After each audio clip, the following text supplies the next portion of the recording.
இயேசு கிறிஸ்துவின் நாமத்தினால் அழைக்கப்பட்ட சகோதர சகோதரிகள் அனைவருக்கும் மாலை வணக்கத்தை தெரிவித்துக் கொண்டு இன்றைக்கான காணொளிக்கு நம்ம போலாங்கோ. இன்றைக்கு நம்ம பார்க்க போகின்ற தலைப்பு என்னன்னு பாத்தீங்கன்னாக்கா, அப்போஸ்தலனாகிய பவுல் இயேசு கிறிஸ்துவுக்காக விட்டு கொடுத்த 7 விஷயங்களை பத்தி நம்ம பார்க்கலாங்கோ. 7 things Paul gave up for Jesus Christ. இயேசு கிறிஸ்து பின்னே போனோம்னாக்கா, இயேசு கிறிஸ்து ஒரு கண்டிஷன் சொல்றாரு. அது என்னன்னாக்கா, தன்னைத்தான் வெறுத்து அனுதினமும் சிலுவை எடுத்துக்கொண்டு அவர் பின்னாடி போகணும். இது முக்கியமான ஒரு கண்டிஷன். இன்னைக்கு இதை பத்தி அதிகமா நிறைய பேர் பேசுறது இல்லைங்க, இல்லைங்களா? ஆசீர்வாதத்தை பத்தி தான் மெயினா பேசுறாங்க. ஆனா இயேசு பின்னாடி போனோம்னாக்கா நம்ம இழக்க வேண்டிய விஷயங்களும் சிலது இருக்குது, இல்லைங்களா? ஃபர்ஸ்ட் நான் என்ற எண்ணத்தை விடணும். இப்ப அப்போஸ்தலனாகிய பவுல் நீங்க பாத்தீங்கன்னாக்கா, இயேசுவை அறியறதுக்கு முன்னாடி அவர் ரொம்ப கொடூரமான மனிதனா இருந்தாரு. ஆனா இயேசு அறிந்த பின்பு, பிஃபோர் கிரைஸ்ட் ஆஃப்டர் கிரைஸ்ட், இவரோட லைஃப் ரெண்டா பிரிக்கலாங்க. அப்போ என்ன ஆகுதுனாக்கா, ரொம்ப பெரிய டிரான்ஸ்ஃபர்மேஷன் ஆகுதுங்க. நிறைய விஷயங்களை இயேசு கிறிஸ்துக்காக விட்டு கொடுக்கிறார். அது என்னென்னன்ட்டு நம்ம பார்க்கலாங்க. முக்கியமான கேள்வி நம்ம லைஃப்ல என்ன இன்னைக்குனாக்கா, நம்ம என்ன விட்டு கொடுத்துக்கிறோம் இயேசு கிறிஸ்துக்காக? இப்ப நாளைக்கு நம்மளுடைய மரணம் வருதுனாக்கா, இவ்வளவு நாள் இயேசுக்காக நம்ம என்ன விட்டு கொடுத்துருக்கிறோம்? அவருடைய ஜீவனே நமக்கு கொடுத்தாருங்க. நம்ம இன் ரிட்டர்ன் என்ன அவருக்காக விட்டு கொடுத்துருக்கிறோம்ன்றதுதான் ரொம்ப முக்கியமான கொஸ்டின் நம்ம லைஃப்ல. ஃபர்ஸ்ட் அப்போஸ்தலனாகிய பவுல் என்ன விட்டு கொடுத்தாருன்னு பாத்தீங்கன்னாக்கா, அவருடைய ஸ்டேட்டஸ், ரிலிஜியஸ் ஸ்டேட்டஸ் எப்படிப்பட்டது அப்படின்றது சில வசனங்கள் நம்ம பார்க்கலாங்க. பிலிப்பியர் 3ஆம் அதிகாரம் 7வது வசனத்துல, பிலிப்பியன்ஸ் சாப்டர் 3 verse 7லங்க, ஆகிலும் எனக்கு லாபமாய் இருந்தவைகளோ அவைகளை கிறிஸ்துவுக்காக நஷ்டமென்று எண்ணினேன். இங்கிலீஷ்ல நம்ம பார்க்கும்போது ஐ கவுண்டட் அஸ் லாஸ்ன்றாரு. சோ அவருக்கு லாபமா இருந்த விஷயம் என்னன்னு பாத்தீங்கன்னா, அவர் பரிசேயரா இருந்தாருங்கோ, யூதரா இருந்தாருங்கோ, அவருக்கு நல்ல ஒரு ரெப்புடேஷன் இருந்துச்சு, இன்ஃபுளுன்ஸ் இருந்துச்சு, இல்லைங்களா? அதனாலதான் நிறைய கிறிஸ்தவர்களை துன்புறுத்தினார். அவருக்கு அந்த அளவுக்கு பவர் இருந்துச்சுங்க. அவர் சொன்னா 4 பேர் கேட்கிற அளவுக்கு ஜனங்க அவர் பின்னாடி இருந்தாங்க. இப்படிப்பட்ட ஒரு ரெப்புடேஷன்ல, இன்ஃபுளுன்ஸ்ல இருந்தவர் என்ன பண்றாரு, இத இயேசு கிறிஸ்துவுக்காக இழக்கிறாருங்க. இது அவ்வளவு ஈஸி இல்ல. இன்னைக்கு நிறைய பேர் அவங்களோட ஸ்டேட்டஸ் விட்டு கொடுக்க மாட்டாங்க, அந்த கௌரவத்தை, இல்லைங்களா? அவங்க ஒரு பட்டம் வாங்கி இருக்கிறாங்கன்னு வச்சுங்களேன், அவங்க ஸ்டேஜ்ல அவங்கள அனௌன்ஸ் பண்ணும்போது வேற பேரை ஒட்டி சொல்லி அட்ரஸ் பண்ணாக்கா அவங்களுக்கு கோவமே வந்துரும். என்னோட நான் பண்ண விஷயங்களை சொல்லுங்க அப்படின்ற மாதிரி அவங்க ரொம்ப டென்ஷன் ஆயிடுவாங்க. ஏன்னாக்கா அதன் மேல அவங்களுக்கு அவ்வளவு ஈர்ப்பு இருக்குது. ஆனா இவர் என்ன பண்றாருனாக்கா, அந்த ஒரு விஷயத்தையும் இயேசு கிறிஸ்துக்காக விட்டு கொடுக்குறாருங்க. ரோமன் சிட்டிசனா இருந்தாருங்க, அதையும் நாங்க இயேசு கிறிஸ்துக்காக விட்டு கொடுக்குறார். சில இடங்கள்ல பயன்படுத்துறாரு, ஆனா அவரோட தனிப்பட்ட லாபத்துக்காக அவர் பயன்படுத்தல. பிலிப்பியர் 3ஆம் அதிகாரம் 4ல இருந்து 6ல நம்ம பார்க்கலாங்க. பிலிப்பியன்ஸ் சாப்டர் 3 4 to 6ல, மாம்சத்தின் மேல் நம்பிக்கை வைக்க நானும் பிரஸ்தாபிக்கலாம். வேறொருவன் மாம்சத்தின் மேல் நம்பிக்கையாய் இருக்க நினைக்கலாம் என்றால், நான் அதிகமாய் அப்படி நினைக்கலாம். நான் 8ஆம் நாளில் விருத்த சேதனம் பண்ணப்பட்டவன், இஸ்ரவேல் வம்சத்தான், பெஞ்சமின் கோத்திரத்தான், எபிரேயரில் பிறந்த எபிரேயன், நியாயப்பிரமாணத்தின்படி பரிசேயன். பாத்தீங்களா? நியாயப்பிரமாணத்தின்படி நான் பரிசேயன், எபிரேயன், விருத்த சேதனம் பண்ணப்பட்டவன், பக்தி வைராக்தியின்படி சபையை துன்படுத்தினவன், நியாயப்பிரமாணத்திற்குரிய நியாயத்தின்படி குற்றம் சாட்டப்படாதவன். பாத்தீங்களா? நியாயப்பிரமாணத்தை வச்சு அவரை குற்றம் சாட்ட முடியல. இந்த வைராக்கியத்துக்காக தான் என்ன பண்றாருனாக்கா, யாரெல்லாம் இயேசு கிறிஸ்து நாமத்தை போதிக்கிறாங்களோ இவங்க என்ன நினைச்சாங்கன்னாக்கா, இயேசு கிறிஸ்து பத்தி போதிக்கிறவங்க எல்லாமே நியாயப்பிரமாணத்துக்கு விரோதமா இருக்கிறவங்க சொல்லிதான் இவர் என்ன பண்றாரு, அவங்கள போயிட்டு அடிக்கிறாருங்க, ஜெயில புடிச்சு போடுறாரு. அப்படி இருந்த ஒரு இயேசுக்காக இத்தனையும் நாங்க சாதாரண விஷயம் இல்லைங்க. இவர்கிட்ட இருந்த வைராக்கியம் அப்படிப்பட்டது. ஏன் அவ்வளவு வைராக்கியம் வருது அப்படின்னு பாத்தீங்கன்னாக்கா, இவர் ட்ரைனிங் எடுத்த இடம் அந்த மாதிரி. யார்கிட்ட எடுக்கிறாரு? அவர் கமாலியல்னு ஒருத்தர் இருக்கிறாருங்க. அவர் வெல் ரெப்யூட்டட் ட்ரெயினரு, போதகர் அவரு. அவர்கிட்ட படிச்சவங்க எல்லாமே நல்ல ஞானிகளா வராங்க. அதனால அவ்வளவு வைராக்கியம் அவர் வருது. அப்போஸ்தலர் 22:3ல இத பத்தி பவுல் எக்ஸ்பிளைன் பண்றாருங்க. ஆக்ட்ஸ் சாப்டர் 22:3ல அவர் என்ன சொல்றாருனாக்கா, நான் கமாலியலோட பாதப்படியில சத்தியத்தை கத்துக்கினேன். நான் ரொம்ப ரொம்ப வைராக்கியம் தேவன் மேல இருந்தேன் அப்படின்ட்டு சொல்றாருங்க. அது மட்டும் இல்லாம அவர் படிக்கிற காலத்துல அவர் கூட படிச்சவங்க பாத்தீங்கன்னா சீனியர்ஸ் நிறைய பேர் இருக்கிறாங்க. அவங்க எல்லாரையும் பார்க்கிலும் இவர் என்ன பண்றாரு, ஞானத்துல அவங்க எல்லாரையும் மிஞ்சுறாருங்க. கலாத்தியர் 1ஆம் அதிகாரம் 13 14 இதை பத்தி அவர் சொல்றாரு. கலேஷியன் சாப்டர் 1 3 13 and 14, நான் யூத மார்க்கத்தில் இருந்தபோது என்னுடைய நடவடிக்கை குறித்து கேள்விப்பட்டு இருப்பீர்கள். தேவனுடைய சபையை நான் மிகவும் துன்படுத்தி அதை பாழாக்கி என் ஜனத்தாரில் என் வயதுள்ள அநேகரை பார்க்கிலும் யூத மார்க்கத்திலே அதிக தேறினவனாய் என் பிதாக்களுடைய பாரம்பரியத்துக்காக மிகவும் பக்தி வைரக்கம் உள்ளவனாய் இருந்தான். பாத்தீங்களா? இவருக்கு சமமா இருந்த பாக்கிலும் இவர் என்ன பண்றாருங்க, ரொம்ப அதிக வைராக்கியம் உள்ளவரா இருக்கிறார். இது எல்லாத்தையும் வந்து அவர் இயேசு கிறிஸ்துக்காக விட்டு கொடுக்கிறாருங்க. இயேசு கிறிஸ்து அவருடைய வாழ்க்கையில வர்றதுக்கு முன்னாடி அவர் எப்படி இருந்தாருனாக்கா, எல்லாராலும் மதிக்கக்கூடிய ஒரு பரிசேயர். சமூகத்துல அவருக்குன்ட்டு ஒரு மரியாதை இருந்துச்சுங்க. இல்லைங்களா? ஒரு கௌரவம் இருந்துச்சு. இத வந்து இயேசுக்காக விட்டு கொடுக்கிறாரு. அடுத்து நீங்க பார்த்தீங்கன்னாக்கா, ஹைலி எஜுகேட்டட் அண்டர் கமாலியல்ங்க. இல்லைங்களா? நெறைய படிக்கிறாரு. ஆவிக்குரிய விஷயத்துல வந்து நீங்க பார்த்தீங்கன்னாக்கா, நியாயப்பிரமாணத்துல ரொம்ப ரொம்ப வைராக்கியமா இருக்கிறாரு. ஜூயிஷ் லீடர்ஸ் எல்லாருமே அவர பார்த்து அட்மையர் பண்றாங்க. காரணம் என்னன்னாக்கா, கூட இருந்தவங்கள பார்க்கிலும், இவரு என்ன பண்றாரு, அவங்க எல்லாரையும் பார்க்கிலும் ரொம்ப ரொம்ப பக்தி வைராக்கியம் இருக்குது. எக்ஸெல் பண்றாருங்க. இப்ப ஒரு கிளாஸ்ல வந்து நெறைய ஸ்டூடண்ட்ஸ் இருக்கலாம். டீச்சர்ஸ் வந்து யார வந்து ரொம்ப அப்ரிஷியேட் பண்ணுவாங்கன்னு பார்த்தீங்கன்னாக்கா, டாப்பர். இவர் வந்து டாப்பரா இருக்கிறாரு. இல்லைங்களா? ஸ்பிரிச்சுவலா சுப்பீரியரா இருக்கிறாருங்க. ஆவிக்குரிய விஷயத்துல மத்தவங்கள பார்க்கிலும் இவரு ஒரு படி மேல இருக்கிறாரு. இது எல்லாத்தையும் என்ன பண்றாருங்க, இயேசு கிறிஸ்துக்காக விட்டு கொடுக்குறாருங்க. எதெல்லாம் வந்து இழந்தார் அப்படின்னு பாத்தீங்கன்னாக்கா, ரெப்புடேஷனை வந்து எடுக்கிறாரு. 2வது அவருடைய கனத்தை வந்து எடுக்கிறாருங்க. பொசிஷன். இந்த பொசிஷனுக்காக தான் அவ்வளவு சண்டைங்க. இல்லைங்களா? யார் வந்து பெரியவங்க அப்படின்ற அந்த ஒரு தாட் நிறைய பேருக்குள்ள வந்துருது. இல்லைங்களா? எல்லா இடத்துலயும் அதுதாங்க. அரசியலையும் சரி, இல்லைங்களா? ஆபீஸ்லயும் சரி, பாலிடிக்ஸ் வந்து ஜாஸ்தி இருக்கும். சோ இந்த ஒரு காலகட்டத்துல நீங்க பாத்தீங்கன்னாக்கா, அந்த பொசிஷனுக்கு தான் ஜனங்க ரொம்ப வந்து மரியாதை குடுக்குறது. அதையே வந்து இயேசுக்காக இழக்கிறாருங்க. இல்லைங்களா? அவருடைய ஐடென்டிட்டிய வந்து எடுக்கிறாரு. இது எல்லாத்துக்கும் என்ன காரணம்னாக்கா, இயேசு கிறிஸ்துவின் மேல அவருக்கு இருந்த அன்பு, பக்தி, வைராக்கியம் தாங்க. 2வது அவர் இழந்த விஷயம் என்னன்னு பாத்தீங்கன்னாக்கா, அவர் வந்து நெறைய ஃப்ரெண்ட்ஷிப்ஸ வந்து இழக்கிறாரு. எப்படிப்பட்ட ஃப்ரெண்ட்ஸ்னாக்கா, உலகத்தரமான ஃப்ரெண்ட்ஸ் தான். ஆனா இவங்கலாம் எப்படி ரொம்ப பணக்காரங்க, நல்ல வெல் ரெப்யூட்டடு, சொசைட்டில அவங்களுக்குன்னு ஒரு மரியாதை இருக்குது. இல்லைங்களா? ரோமன்ஸு, யூதர்கள் இவங்க எல்லார்கிட்டயும் இவருக்கு நல்லா பழக்கம் இருக்குதுங்க. ஆனா என்ன பண்றாரு, அவங்க எல்லாருடைய ரிலேஷன்ஷிப்ப வந்து முறிச்சுக்கிறாரு. இயேசு கிறிஸ்துக்காக விட்டு கொடுக்குறாருங்க. இப்போ ஃபார் எக்ஸாம்பிள் நமக்கு ஏரியா கவுன்சிலர் நல்ல ஃப்ரெண்டுன்னு வச்சுங்களேன். சத்தியத்துக்காக நம்ம வந்து அவர்கிட்ட பேசக்கூடாத ஒரு நிலைமை வருதுனாக்கா, நம்ம என்ன பண்ணணும்னாக்கா விட்டு கொடுக்கணுங்க. இல்லைங்களா? யார் முக்கியம்னாக்கா, இயேசு தான் முக்கியம்னு நம்ம வந்து பார்க்கணும். இல்ல இவரால நமக்கு பெனிஃபிட் வரும். அவர்கிட்ட நம்ம ஃப்ரெண்டா தான் இருக்கணும். அவர் செய்யற தப்புக்குள்ளயே நம்ம வந்து ஈடுபாடு காட்டணும் அப்படின்னு போனோம்னு வச்சுங்களேன், அது ரொம்ப தவறான எண்ணம். நெறைய பேர் அப்படிதான் காம்ப்ரமைஸ் பண்ணிக்கிறாங்க. ஆனா பவுல் வந்து அப்படி இல்லங்க. 2 தீமோத்தேயு 4ஆம் அதிகாரம் 16வது வசனத்துல 2 தீமோத்தேயு சாப்டர் 4:16ல நம்ம வந்து பார்க்கிறோம். நான் முதல் விசை உத்தரவாதம் சொல்லியிருக்கையில் ஒருவனும் என்னோடு இருக்கவில்லை. எல்லோரும் என்னை கைவிட்டார்கள். அந்த குற்றம் அவர்கள் மேல் சுமத்தப்படாதிருப்பதாக. பாத்தீங்களா? கூட இருந்தவங்க கூட கை விட்டுட்டாங்க. அவர் சத்தியத்துக்கு வந்த பின்பு கூட அவருக்கு சப்போர்ட் பண்ணவங்க கொஞ்ச நாள் அவங்களும் வந்து கைவிட்டு போயிட்டாங்க. அதுல ஒருத்தரோட பேர் வந்து குறிப்பிட்டு சொல்றாருங்க. 2 தீமோத்தேயு 4ஆம் அதிகாரம் 10வது வசனத்துல 2 தீமோத்தேயு சாப்டர் 4:10ல ஏனென்றால் தேமா இப்பிரபஞ்சத்தின் மேல் ஆசை வைத்து என்னை விட்டு பிரிந்து பாத்தீங்களா என்ன பண்ணிட்டாருங்க? பிரிந்து போயிட்டாரு. டீமாஸ் அப்படின்றவர். சத்தியத்துக்கு வந்த பின்பு கூட நிறைய பேர் அவரை வந்து விட்டுட்டு போயிட்டாங்க.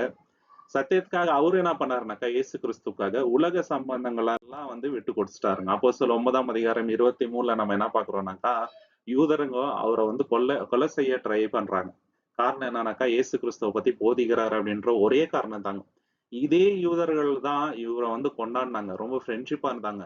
அதே யூதர்கள் என்ன பண்றாங்க, இவரை சாகடிக்க பார்க்குறாங்க. அப்போஸ்தலர் 9:23 ஆக்ட் சாப்டர் 9:23ல அந்நாட்கள் சென்ற பின்பு யூதர்கள் அவனை கொலை செய்யும்படி ஆலோசனை பண்ணினார்கள். பாத்தீங்களா? கொலை செய்யணும்னு நினைக்கிறாங்க.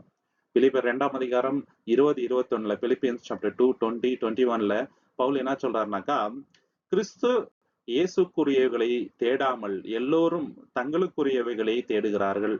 அவனை அல்லாமல் உங்கள் காரியங்களை உண்மையாக விசாரிக்கும்படி ஒத்த மனசு உள்ளவன் வேறொருவனும் என்னிடத்தில் இல்லை. பாத்தீங்களா? அவரு உடன் ஊழியக்காரரை பத்தி எழுதுறாரு. அப்ப என்ன சொல்றாருனாங்க, இவருக்கு நல்ல மனசு இருக்குது. ஆனா நிறைய பேருக்கு அந்த மனசு இல்ல. கூட இருக்கிறவங்களே என்ன இருக்கிறாங்க, உலக ஆசையில இருக்கிறாங்க அப்படின்ட்டு சொல்றாருங்க. நிறைய பேர் வந்து துரோகம் பண்றாருங்க. இது எல்லாத்தையும் இயேசு கிறிஸ்துக்காக என்ன பண்றாங்க, என்னென்ன ஆகுதுன்னு பாத்தீங்கன்னாக்கா, நல்லா க்ளோஸா அந்த ஃப்ரெண்ட்ஸே வந்து அவரை நிராகரிக்கிறாங்க. முக்கியமா வந்து யூதர்கள். எவ்வளவு க்ளோஸா இருந்தாங்களோ இப்போ அவர் வந்து நிராகரிக்கிறாங்க. அவர் வந்து வெறுக்கிற லெவலுக்கு ஆயிட்டாங்க. 2வது வெறுத்தா கூட பரவாயில்லைங்க. அவரை வந்து சாவடிக்கணும்ட்டு பாக்குறாங்க. ஜூயிஷ் லீடர்ஸ் எப்படி பாக்குறாங்கனாக்கா, அவரை வந்து ஒரு துரோகியாக, ஒரு எனிமியாக பாக்குறாங்க. இல்லைங்களா? 3வது ரொம்ப முக்கியமான விஷயம் என்னன்னு பாத்தீங்கன்னாக்கா, கூட இருந்த உடன் ஊழியக்காரங்களே அவரை வந்து விட்டுட்டு ஓடி போறாங்க. நிறைய பேர் வந்து துரோகம் பண்றாருங்க. என்னென்ன எக்ஸ்பீரியன்ஸ் பண்றாருன்னு பாத்தீங்கன்னாக்கா, துரோகம், இல்லைங்களா? தனிமை, அப்புறம் ஐசோலேஷன், இது எல்லாமே வந்து அவர் எக்ஸ்பீரியன்ஸ் பண்றாரு. காரணம் என்னன்னாக்கா, இயேசு கிறிஸ்துவுக்காக இது எல்லாத்தையும் வந்து அவர் உண்மைக்கிறாருங்க. இவ்வளவு விஷயத்த வந்து விட்டு கொடுத்தாருங்க. 3வது அவர் விட்டு கொடுத்த விஷயம் என்னன்னு பாத்தீங்கன்னாக்கா, பிசிக்கல் கம்ஃபர்ட்டுங்க. மாம்சீக ரீதியாக வருகின்ற அந்த வசதியான வாழ்க்கைய வந்து அவர் விட்டு கொடுத்தாரு. நம்ம வேலை செய்யறது எதற்காகனாக்கா, கம்ஃபர்டபுளா நம்ம வந்து வாழ்க்கைய வாழணும் அப்படின்றதுக்காக தான். இல்லைங்களா? 8 ஹவர் உழைச்சோம்னாக்கா, அட்லீஸ்ட் ஒரு 8 ஹவர் நம்ம வந்து நல்லா நிம்மதியா தூங்கணும். கஷ்டம் இருக்கக்கூடாது. அப்படின்ட்டு தான் நம்ம வந்து பாடுபடுறது. ஆனா இயேசுக்காக இவரு என்ன பண்றாருங்க, அந்த கம்ஃபர்ட்ட வந்து விட்டுக் கொடுக்கிறாருங்க சகோதர சகோதரி. ரொம்ப முக்கியமான விஷயம். 2 கொரிந்தியர் 11ஆம் அதிகாரம் 27வது வசனம். ஃபர்ஸ்ட் 2 கொரிந்தியன் சாப்டர் 11:27 பிரயாசத்திலும் வருத்தத்திலும் அநேக முறை விழிப்புகளிலும் பசியிலும் தாகத்திலும் அநேக முறை உபவாசங்களிலும் குளிரிலும் அம்மனத்திலும் இருந்தேன். பாத்தீங்களா? இதெல்லாம் எதற்காக? இயேசு கிறிஸ்துக்காக. அவர் நெனச்சிருந்தா ரோமன் சிட்டிசனா நல்லா வந்து லைஃப என்ஜாய் பண்ணியிருக்கலாம். லக்ஸூரியஸா வசதியான ஒரு வாழ்க்கை வந்து வாழ்ந்திருக்கலாம். நல்லா பணம் சம்பாதிச்சிருக்கலாம். இப்படியெல்லாம் இருந்திருக்கலாங்க. இல்லைங்களா? லைஃப் ஃபுல்லா கம்ஃபர்ட்டா அவர் வந்து இருந்திருக்கலாம். ஆனா இது எல்லாத்தையும் வந்து விட்டுக் கொடுக்கிறாருங்க. இயேசுக்காக நான் வந்து ஊழியம் பண்ணணும். இத தவிர வேற எதுவும் எனக்கு தேவையில்ல அப்படின்ற அந்த ஒரு முடிவுக்கு வராரு. என்ன ஒரு கேரக்டர் பாருங்க. இன்னைக்கு நம்ம யோசிச்சு பார்க்கணுங்க. இயேசு கிறிஸ்துக்காக நம்மளுடைய கம்ஃபர்ட்ட விட்டு கொடுக்க நம்ம தயாரா இருக்கிறோமா? இன்னும் என்னென்ன கஷ்டப்பட்டாருன்ட்டு லிஸ்ட் ஒரு 2 கொரிந்தியர் 11ஆம் அதிகாரம் 23ல இருந்து 28ல ஒரு லிஸ்டே வருதுங்க. அவர் கிறிஸ்துவின் ஊழியக்காரரா? நானும் ஊழியக்காரரே. நான் அவசரமாய் ஊழியம் செய்தவன். அதிகமாய் அடிக்கப்பட்டவன், அதிகமாய் காவலில் வைக்கப்பட்டவன், அநேக தரம் மரண வாசலில் இருந்தவன். யூதர்களால் நான் 1 கொரிய 40 அடி 5 தரம் பட்டேன். 3 தரம் மிரறுகளால் அடிக்கப்பட்டேன். 1 தரம் கல்லெறி உன்றேன். 3 தரம் கப்பல் சேதத்தில் சிக்கினேன். கடலிலே ஒரு ராப்பகல் முழுவதும் தவித்தேன். அநேக தரம் பிரயாணம் பண்ணினேன். ஆறுகளால் வந்த மோசங்களிலும் கள்ளர்களால் வந்த மோசங்களிலும் என் சுய ஜனங்களிலால் வந்த மோசங்களிலும் அந்நிய ஜனங்களிலால் வந்த மோசங்களிலும் பட்டங்களில் வந்த மோசங்களிலும் வனாந்தரத்தில் வந்த மோசங்களிலும் கடலில் வந்த மோசங்களிலும் கள்ள சகோதரர்களால் வந்த மோசங்களிலும் பிரயாசத்திலும் வருத்தத்திலும் அநேக முறை விழுப்புகளிலும் பசியிலும் தாகத்திலும் அநேக முறை உபவாசங்களிலும் குளிரிலும் அம்மனத்திலும் இருந்தேன் இப்படி சொல்லிட்டே போறாருங்க. இதெல்லாம் எதற்காக? இயேசு கிறிஸ்துக்காக. ஏன் இவ்வளவு பாடுபடணும்? இன்னைக்கு யோசிச்சு பார்த்தா இது முட்டாள்தனமா நிறைய பேருக்கு தெரியலாங்க. ஆனா இயேசுக்காக நான் பண்ணோம். எனக்கு அவர் உயிரே கொடுத்தாரு. நான் திருப்பி அவருக்காக எதனா பண்ணோன்ற ஒரே ஒரு குறிக்கோள் தாங்க. மத்த வேற எந்த விஷயத்தையும் அவர் வந்து மைண்ட்ல வச்சுக்கலங்க. நீங்க அப்போஸ்தலர் 16ஆம் அதிகாரம் 22ல இருந்து 24 நம்ம பார்க்கும்போது ஜெயில்ல கூட்டிட்டு போயிட்டு அவர் வந்து அடிக்கிறாருங்க. ட்ரெஸ் எல்லாம் கழட்டிட்டு. இல்லைங்களா? இன்னும் நிறைய இடத்துல அடி வாங்கினேங்கிறாரு அவர். 1 கொரிந்தியர் 4ஆம் அதிகாரம் 11ல இருந்து 13 நம்ம வந்து பார்க்கும்போது நிறைய தடவை என்னங்க பசியில இருந்துக்கிறாரு. இல்லைங்களா? வீடு இல்லாத நிலையில சரியான இடம் இருக்காதுங்க. இப்ப ஊர் ஊரா ஊழியம் பண்ணிட்டு போனாக்கா சரியான டைம்ல தூங்க முடியாது. சரியான டைம்ல வந்து சாப்பிட முடியாது. கரெக்டான சாப்பாடு இருக்காது. தண்ணி சரியா இருக்காது. கிளைமேட் சரியா இருக்காது. நந்தினே போணும். இன்னும் சொல்லிட்டே போலாங்க. போற இடத்துல எல்லாம் அடி, உதை, ஜெயில போடுறது. இல்லைங்களா? துரோகம் பண்றவங்க வேற கூட. இந்த மாதிரி ஏராளமான விஷயங்கள். அதுக்கு மேலாக சபை வளரணும். அவ்வளவு பிரஷர் வந்து அவருக்கு இருந்துச்சுங்க. இதெல்லாம் எதற்காக? இயேசு கிறிஸ்துவுக்காக. அவரோட கம்ஃபர்ட்டை வந்து இழந்தாருங்க சகோதர சகோதரி. எதெல்லாம் அவர் வந்து அனுபவிச்சார் அப்படின்னு பாத்தீங்கன்னாக்கா, பசி. அவர் பரிசேயரா இருந்திருக்கும் போது பசின்னா என்னன்னு அவருக்கு வந்து தெரிஞ்சிருக்காது. இல்லைங்களா? நான் இப்போ வந்து தெரியுதுங்க. பசி கொடூரமான விஷயம் சகோதர சகோதரி. அடிகள் இல்லைங்களா? கப்பல் சேதங்கள், ஜெயில்ல இருக்கிறது. ஜெயில்னா சாதாரண ஜெயில் இல்லைங்க. அது வந்து டஞ்சன் இல்லைங்களா? ஒரு குழிக்குள்ள வந்து வச்சிருவாங்க. அங்கேயே வந்து டாய்லெட் போனோங்க. செப்பரேட்டா டாய்லெட் எல்லாம் இருக்காது. ரொம்ப ரொம்ப கஷ்டமான ஒரு சூழ்நிலைங்க. இல்லைங்களா? சோர்வு, ஹோம்லெஸ் டிராவலுங்க. டிராவலிங் கண்டிஷன் வந்து ரொம்ப ஐடியலா இருக்காதுங்க. வனாந்தரத்துல டிராவல் பண்ணணும். இல்லைங்களா? அங்க வந்து திருடங்க இருப்பாங்க. என்னென்னவோ இருக்குங்க. இவ்வளோ கஷ்டப்படுறாரு. எதற்காக? எல்லாமே வந்து இயேசு கிறிஸ்துக்காய், தேவனுக்காய், தேவனுடைய சுவிசேஷத்துக்காய் அனுபவித்தார். 4வது எதை வந்து அவர் இழந்தார் அப்படின்னு பாத்தீங்கன்னாக்கா, அவரோட பாதுகாப்பு. அவர் வந்து பரிசேயரா இருந்தபோது நிறைய பேர் வந்து கூட இருந்திருப்பாங்க. இல்லைங்களா? அந்த ஆலோசனை சங்கத்துல கூட 70 பேரு எவ்வளோ பேர் வந்து அவருக்கு சப்போர்ட்டா இருந்திருப்பாங்க. இல்லைங்களா? இவர் தான் மத்தவங்க வந்து பயம் காட்டினாருங்க. இவரை யாருமே வந்து பயம் காட்டல. இப்போ அத வந்து அவரு அனுபவிக்கிறாருங்க.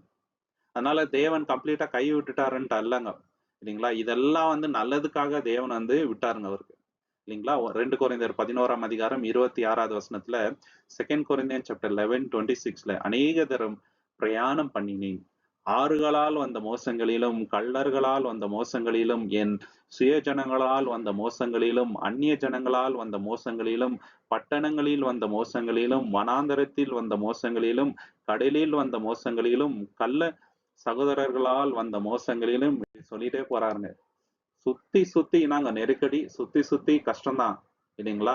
பாதுகாப்பான சூழ்நிலை வந்து அவளை இடத்துல இல்லைங்க. ஒரு இடத்துல என்ன ஆகுதுன்னு பாத்தீங்கன்னாக்கா, அப்போஸ்தலர் 14ஆம் அதிகாரம் 19வது வசனம், இது வந்து லிஸ்த்ரா அப்படின்ற ஒரு ஊர்ல நடக்குதுங்க. அவர் கல்லடிச்சுட்டு என்ன பண்றாங்க, செத்துட்டாருன்னு நினைச்சுன்னு விட்டுட்டு போயிடுறாங்க. அவர் என்ன பண்றாரு, கொஞ்ச நேரம் கழிச்சு திருப்பி ஏஞ்சி போய் ஊழியம் பண்றாரு. அந்த அளவுக்கு வந்து நெருக்கடி அவரோட லைஃப்ல இருந்துச்சுங்க, ஆபத்து இருந்துச்சுங்க சகோதர சகோதரி. அப்பொழுது அந்தியோகியாவிலும் இக்கோனியாவிலிருந்து யூதர்கள் வந்து ஜனங்களுக்கு புத்தி சொல்லி, பவுலை கல் எறிந்து அவன் மரித்து போனான் என்று எண்ணி அவனை பட்டணத்திற்கு புறம்பே இழுத்து கொண்டு போனார்கள். பாத்தீங்கன்னா, செத்தே போயிட்டாருன்னு நினைச்சிட்டு சிட்டிக்கு வெளியில கூட்டிட்டு போயிட்டு தூக்கி போட்டுட்டு போறாங்க. ஆனா தேவனுடைய கிருபையில திருப்பி வந்து ஒரு ஊழியம் பண்றாரு. அப்போஸ்தலர் 23ஆம் அதிகாரம் 12, 13ல நம்ம என்ன பாக்குறோம்னாக்கா, எப்படியாவது வந்து அவரை சாவடிக்கணும், சாவடிச்சுட்டு தான் நாங்க வந்து சாப்பிடுவோம் இல்ல தண்ணி குடியோம்னு சொல்லிட்டு அவ்வளவு வைராகியமா இந்த யூதர்கள் வந்து இருக்கிறாருங்க சகோதர சகோதரி. இவ்வளவு விஷயங்களையும் அவர் வந்து எதற்காக அனுபவிக்கிறார் அப்படின்னாக்கா, இயேசு கிறிஸ்துக்காய், தேவனுக்காய் இல்லைங்களா? சோ எதெல்லாம் வந்து அவர் ஃபேஸ் பண்ணாருன்னு பாத்தீங்கன்னாக்கா, போற இடத்துல எல்லாம் எப்படின்னா சாவடிக்கணும்னு பாக்குறாருங்க, கல்லடிக்கிறாருங்க இல்லைங்களா? கும்பலா வந்து அடிக்க வராங்க. இப்போ நம்ம ஒண்டியா போகும்போது ஒரு 50 பேர் நம்மள சுத்தி நின்னுங்கன்னா என்ன மாதிரி ஃபீலிங் நமக்கு வரணும்? என்ன ஆகும்னு சொல்ல முடியாதுங்க. எந்த பக்கத்துல இருந்து அடிப்பாங்கன்னு கூட நம்மளால கணிக்க முடியாது. இவ்ளோ வந்து அவர் அனுபவிக்கிறாருங்க. அரெஸ்ட் பண்றாங்க நெறைய இடத்துல. இல்லைங்களா? கான்ஸ்டன்ட்டா வந்து டேஞ்சர் சுத்திலும் இருந்துச்சு. ஆனா தேவன் இருந்தாருங்க. இது எல்லாத்தையும் வந்து அவர் ஃபேஸ் பண்றாருங்க சகோதர சகோதரி. எதற்காக? இயேசு கிறிஸ்துவுக்காய், தேவனுக்காய், சுவிசேஷத்திற்காய். இல்லைங்களா? நம்பலாம் நம்ம கம்ஃபர்ட்ட விட்டு வெளிய வரதுக்கு எந்த அளவுக்கு ரெடியா இருக்கிறோம்ன்ட்டு நம்ம யோசிச்சு பார்க்கணுங்க. இவரோட லைஃப கம்பேர் பண்ணி பார்க்கும்போது. 5வது எதா அவர் லூஸ் பண்ணாருன்னு பார்த்தீங்கன்னாக்கா, இந்த உலகத்துல அவருக்குன்ட்டு ஒரு குறிக்கோள் இருந்திருக்குங்க. ஆம்பிஷன். அந்த ஆம்பிஷன வந்து இயேசு கிறிஸ்துக்காய் விட்டு கொடுத்துட்டாருங்க. இன்னைக்கு நம்மளுக்கும் என்னென்னவோ ஆம்பிஷன் இருக்கும். இதாகணும், அதாகணும்னு சொல்லிட்டு இல்லைங்களா? ஆனா இயேசு கிறிஸ்துக்காக என்ன பண்ணும்? அதுவும் முக்கியமான ஆம்பிஷனா நம்ம லைஃப்ல இருக்கணுங்க சகோதர சகோதரி. அத வந்து அவர் விட்டு கொடுக்கிறார். பிலிப்பியர் 3ஆம் அதிகாரம் 8வது வசனத்துல, பிலிப்பியன் சாப்டர் 3:8ல. அது மாத்திரமல்ல, என் கர்த்தராகிய கிறிஸ்து இயேசுவை அறிகின்ற அறிவின் மேன்மைக்காக எல்லாவற்றையும் நஷ்டமென்று எண்ணிக்கொண்டிருக்கின்றேன். நான் கிறிஸ்துவை ஆதாய படித்துக் கொள்ளும்படிக்கு எல்லாவற்றையும் நஷ்டம் என்று விட்டேன், குப்பையுமாக எண்ணுகின்றேன். பாத்தீங்களா? எல்லாத்தையும் வந்து நஷ்டம், குப்பைன்னு சொல்லிட்டு என்றாருங்க. நம்ம அப்படி சொல்ல முடியுங்களா? நான் வாங்கின பட்டம் நஷ்டம் எனக்கு, நான் வாங்கின வீடு நஷ்டம், இது ஒன்னும் என்னை காப்பாத்த போறது இல்ல, இது இட்டர்னலா என் கூட வரப்போறது இல்ல, இயேசுதான் என் கூட இருக்க போறவர், அவருக்காக தான் நான் வாழணும்ன்ற எண்ணம் நம்ம கிட்ட எவ்வளவு இருக்குதுங்க. எவ்வளோ அங்கர் நம்ம கிட்ட இருக்குது, இயேசுக்காக இதை பண்ணணும் அப்படின்னு சொல்லிட்டு இல்லைங்களா?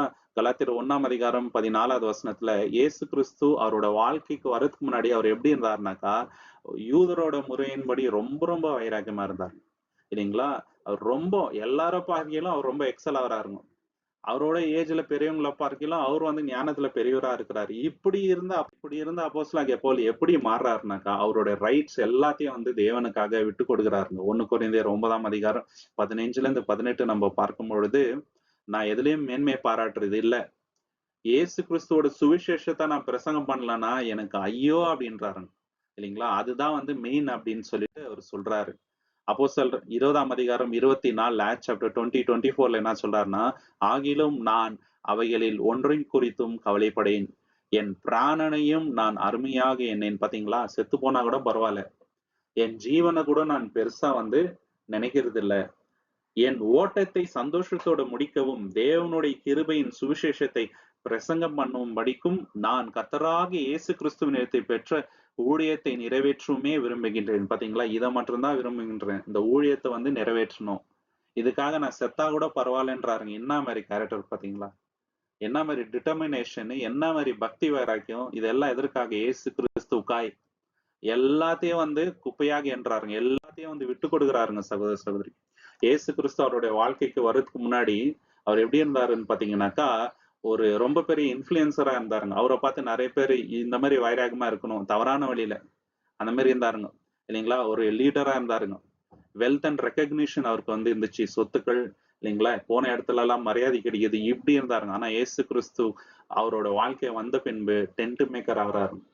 எப்படி இருந்த பவுல் எப்படி மாறுறாரு பாத்தீங்களா? டென்ட் வந்து பண்ணி அந்த டென்ட் மேக்கிங்ல வர காசை வச்சு ஊழியம் பண்றாரு.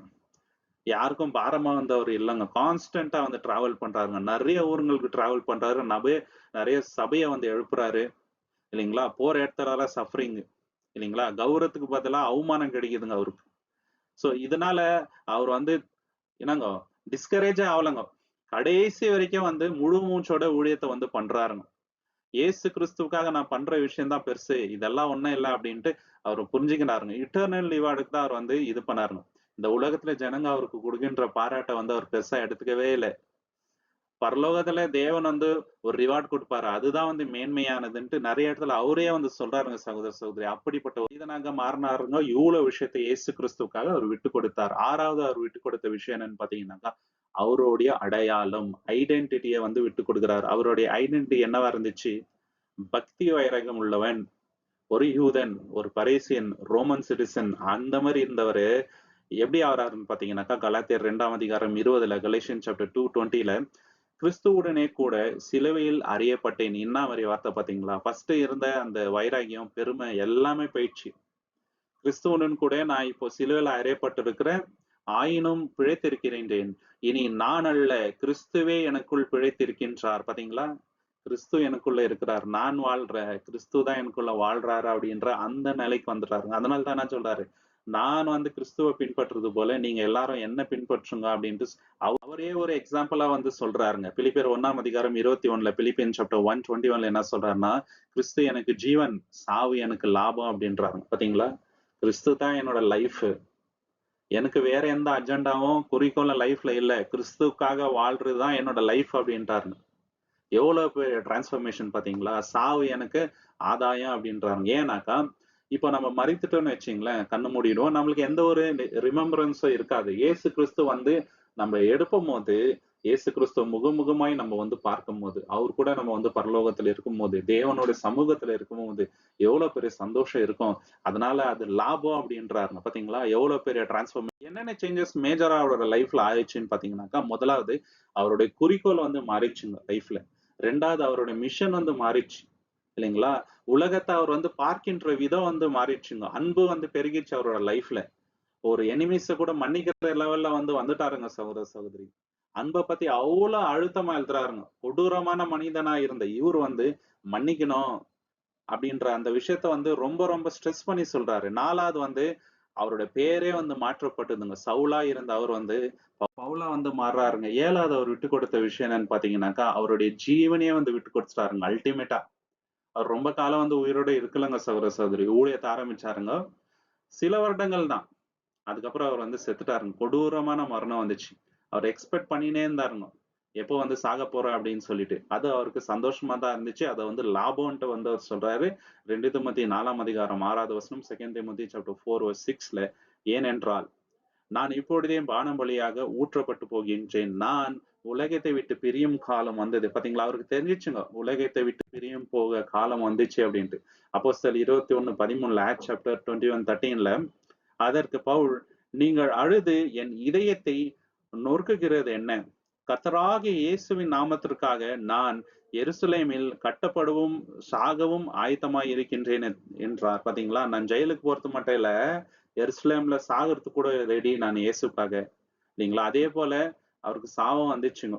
2 தீமோத்தேயு 4 அதிகாரம் 8 உறுதியாக சொல்றாருங்க அவரோட மரணத்தை பத்தி. 2 தீமோத்தேயு சாப்டர் 4:8 இது முதல் நீதியின் கிரீடம் எனக்காக வைக்கப்பட்டு இருக்கிறது, நீதியுள்ள நியாயாதிபதியாகிய கர்த்தர் அந்த நாளிலே அதை எனக்கு தந்தருளுவார். எனக்கு மாத்திரமல்ல, அவர் பிரசனமாகுதலை விரும்புகின்ற எல்லோருக்கும் அதை தந்தருளுவார். என்ன சொல்றாருனாக்கா, ஓட்டத்தை முடித்தேன், விசுவாசத்தை காற்றுக்கொண்டேன் அப்படின்னு சொல்லிட்டு அவருடைய லைஃபே வந்து முடிகிற காலம் வந்துச்சுங்க. அவருக்கு தெரிஞ்சிச்சு இன்னும் கொஞ்ச நாள் தான் நம்ம வந்து இருக்க போறோம். என்ன மாதிரி மரணம் அவருக்கு வந்துச்சுன்னு பாத்தீங்கன்னாக்கா, ரொம்ப கொடூரமான மரணங்க. துடிக்க துடிக்க அவர் வந்து சாவடிக்கிறாங்க. ரோம்ல வந்து அவரை ஜெயில போட்டுடுறாங்க. 64ல இருந்து 67வது அடியில நீரோ அப்படின்ற ஒரு ராஜா வாழ்ந்து கொண்டு இருக்கிறாரு. அவர் கொடூரமான ராஜா. கிறிஸ்டியன்ஸை பார்த்தா அவருக்கு ஆகவே மாட்டேங்குதுங்க. ஸோ பவுல் என்ன பண்றாருனாக்கா, கழுத்தை வெட்டி சாவடிச்சிடறாரு. இத வந்து பவுல் எப்படி பார்த்தாரு அப்படின்னு பாத்தீங்கன்னாக்கா, இது வந்து ஒரு டிஃபீட்டா பார்க்கலங்க. தோல்வின்ட்டு பார்க்கலங்க. இது வந்து ஒரு வெற்றி. ஏன்னாக்கா, இப்படி நடந்தால்தான் இயேசு கிறிஸ்து கூட தேவன் கூட பரலோகத்துல இருக்க முடியும் அப்படின்ற உறுதிப்பாடு அவர்கிட்ட இருந்துச்சு. அதனாலதான் அவர் சொல்றாருங்க இல்லைங்களா, எனக்காக ஒரு கிரீடம் தேவன் வந்து வச்சிருக்கிறார். இவ்வளவு விஷயத்த இயேசு கிறிஸ்துவுக்காக அவர் விட்டு கொடுத்தாருங்க. நம்ம இன்னைக்கு யோசிக்க வேண்டிய விஷயம் என்னன்னாக்கா, நான் இயேசு கிறிஸ்துவுக்காக எதை விட்டு கொடுத்து இருக்கின்றேன்.